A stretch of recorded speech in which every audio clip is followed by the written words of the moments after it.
وآلہ وسلم مکہ سے نکالے گئے تو آپ صلی اللہ علیہ وآلہ وسلم نے مدینہ میں مملکت قائم فرما دی۔ اسی طرح احمد بن حنبل رحمہ اللہ کو جب جیل میں ڈالا گیا، انہیں کوڑے لگائے گئے، ان تمام آفتوں کے باوجود وہ اہل سنت کے امام بن گئے۔ امام تیمیہ رحمہ اللہ گرفتار کیے گئے، جب جیل سے چھوٹے تو ان کے ساتھ زبردست علم تھا۔ امام سرخسی کو اندھے کنویں میں بند کر دیا گیا تھا، انہوں نے وہاں سے اپنے شاگردوں کو املا کروا کے فقہ کی کئی کتابیں لکھ ڈالیں۔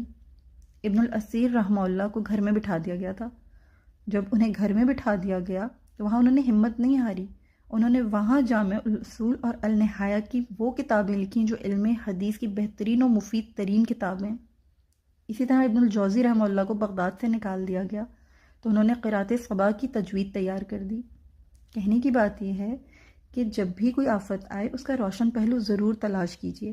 سیانے کہتے ہیں کہ بچھو جسے کاٹ جاتا ہے اسے بھی نہیں گھبرانا چاہیے، کیونکہ اس پر اب سانپ کا زہر